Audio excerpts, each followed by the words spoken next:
Hai, ketemu lagi di materi ke-9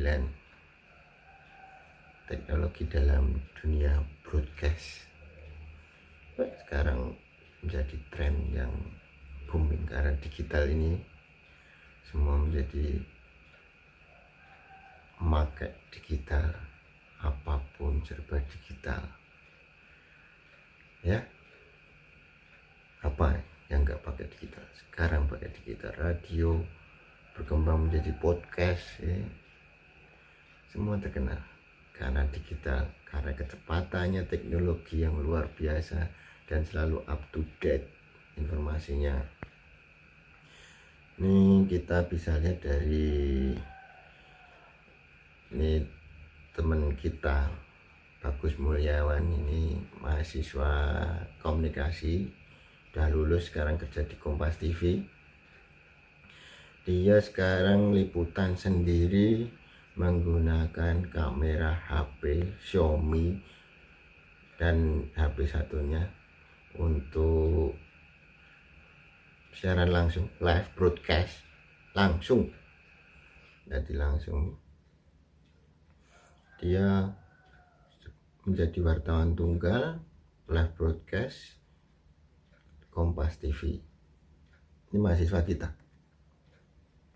Ini dia di IG-nya dia bisa untuk status, ya kan, dia menunjukkan dia sudah live streaming langsung lewat TV untuk disebarkan lagi lewat televisi. Ini bisa kita lihat. Jadi broadcast adalah salah satu bidang komunikasi yang tidak mungkin terlepas dari teknologi. Bidang broadcast atau industri penyiaran kreatif mengingat hasilnya yang berbentuk multimedia yang berupa kombinasi dari paling sedikit dua media input atau output dari data, audio, musik, animasi, video, teks, grafik, dan gambar. Maka peran teknologi pun sangat menjadi dominan dan dibutuhkan variasi teknologi untuk menggarap suatu proyek ini. Broadcasting atau penyiaran radio dan televisi adalah media massa, alat yang dipakai untuk berkomunikasi dengan orang banyak. Distribusi program radio dan televisi berupa video disampaikan dengan transmisi kepada pendengar dan penonton. Setelah masa kepemimpinan Soeharto dulu, itu perkembangan jumlah stasiun radio dan televisi sangat pesat sampai saat ini, sehingga banyak pekerja kedua media ini yang tidak mengenyam ilmu, hanya sebatas pengalaman. Broadcast adalah suatu proses pengiriman sinyal ke berbagai lokasi secara bersamaan melalui satelit, radio, televisi, komunikasi, data pada jaringan lain sebagaimana, dan bisa juga didefinisikan sebagai layanan server ke klien yang menyebarkan data kepada beberapa klien sekaligus dengan cara paralel dengan akses yang cukup cepat dan sumber video dan audio.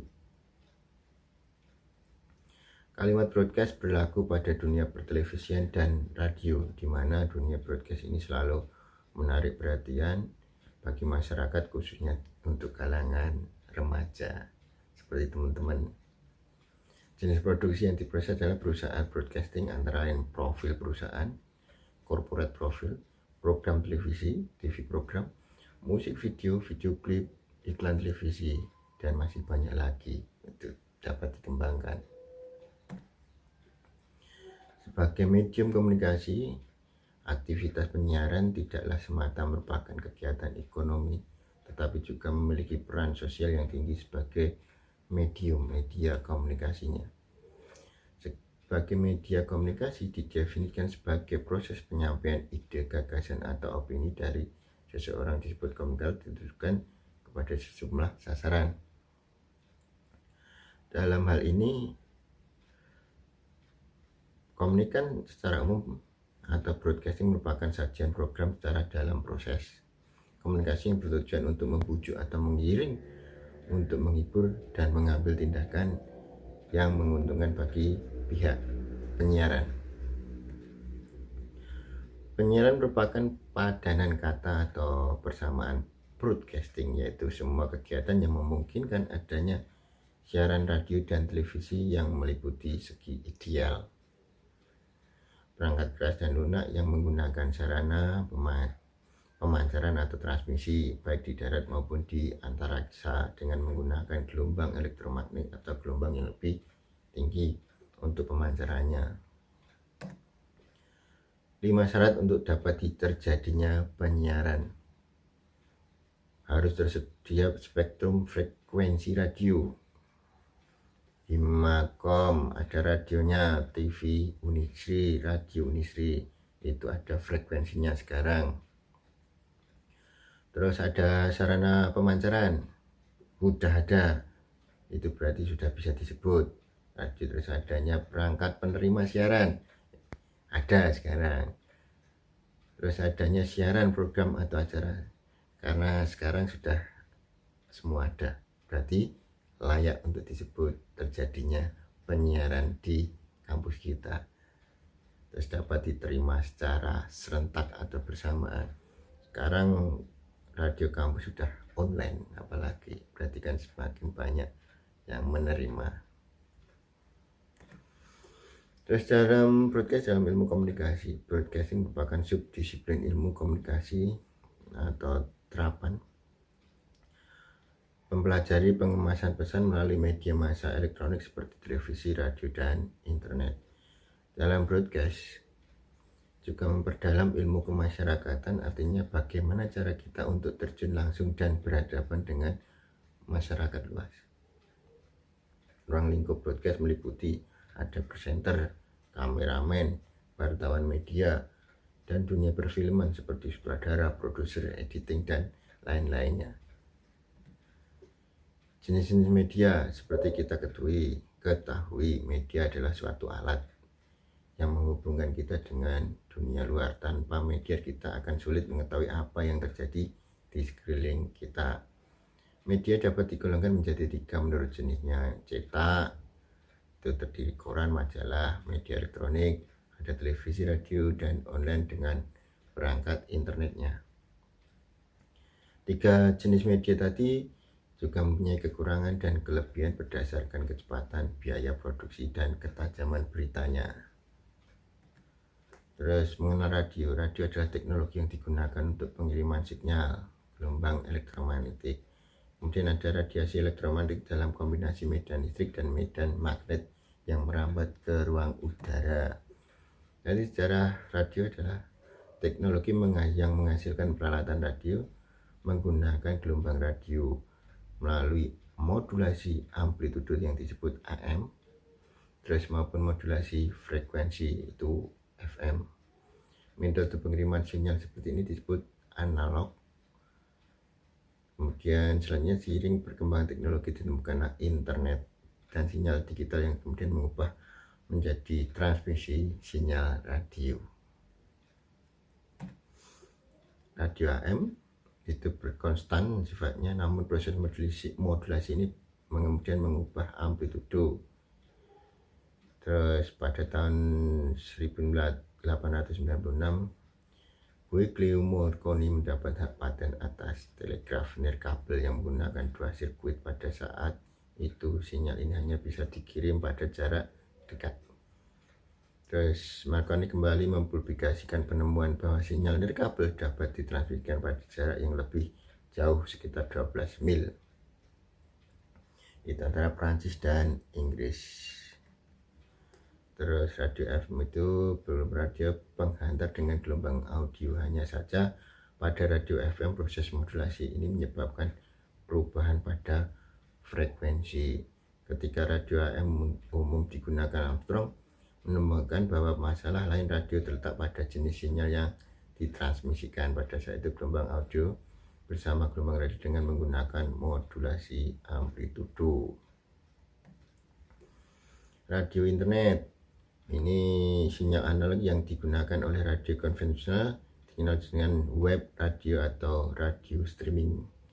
Sekarang marak dan berkembang menjadi podcast, trennya sekarang. Terus radio mentransmisikan gelombang radio, ini cenderung mahal kalau menggunakan radio, di mana antena pada pesawat radio memiliki garis pandang dengan satelit pemancar. Radio slide hanya bisa bekerja yang tidak memiliki penghalang besar. Sekarang trennya adalah radio berdefinisi tinggi atau HD radio. Radio yang dikenal juga sebagai radio digital ini bekerja dengan menggabungkan sistem analog dan digital sekaligus. Dengan begitu memungkinkan dua stasiun digital dan analog berbagi frekuensi yang sama. Efisiensi ini membuat banyak konten bisa disiarkan pada posisi yang sama. Terus dihasilkan radio sama jenisnya dengan radio satelit, tetapi layanan yang ditawarkan kan gratis namun dapat menerima siaran radio digital. Tahapan produksi televisi. Televisi sebagai media elektronik merupakan media yang paling banyak digunakan masyarakat berupa audio visual. Ini semakin dibutuhkan. Live streaming sekarang dapat mencapai sasaran penonton yang diinginkan, maka harus dilakukan beberapa tahapan proses produksinya sebelum masuk ke televisi. Itu perbedaannya. Digital media DMB atau pada broadcast online terdapat yang disebut sebagai digital media broadcasting, merupakan teknologi transmisi radio digital yang pada awalnya dikembangkan di Korea Selatan. Teknologi ini merupakan proyek IT yang bertujuan untuk mengirimkan konten multimedia seperti TV, radio, dan data casting ke perangkat mobile seperti ponsel saat ini. Teknologi ini bisa disebut sebagai TV ponsel karena teknologi mendukung munculnya siaran televisi di seluler atau HP, hingga permainan konten beberapa website online yang bisa disebut sebagai live casting broadcast. Ini secara perkembangan radio dan televisi di Indonesia berbeda dengan Eropa atau Amerika, atau runtuhnya monopoli televisi oleh pemerintah seperti di Indonesia merupakan tren internasional pada tahun 80-an juga. Terus ada televisi swasta pertama di Indonesia mulai siaran percobaan menggunakan berbayar decoder di Jakarta itu tahun 90. Itu RCTI, mulai berkembang TV-TV swasta.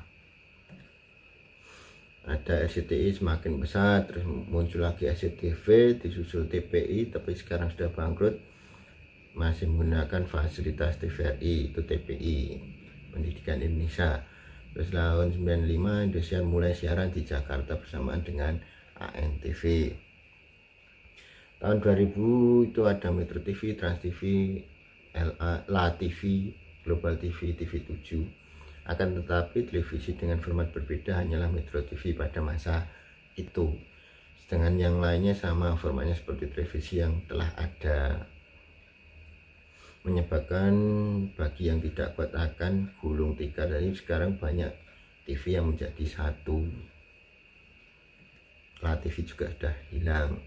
TVG tutup pada tanggal 15 Januari 2005 digantikan Global TV sekarang. Terus TV7 tutup 2006 digantikan Trans 7. Terus MTV Indonesia tutup tahun 2007 menjadi MTV Asia Tenggara. Terus mulai siaran lagi 2014. Terus ada lagi Digital One atau ke kabel vision, itu tahun 2007 tutup diganti Fresh Media sekarang. Terus ada La TV juga tutup itu tahun 2008, sekarang menjadi TV One. Astro Nusantara itu juga tahun 2008 diganti Aurora. Jadi banyak yang TV-TV swasta yang gulung tikar akhirnya bergabung ataupun berdiri lagi karena proses produksi. Sekian dan sampai ketemu lagi di pertemuan berikutnya ya. Dah.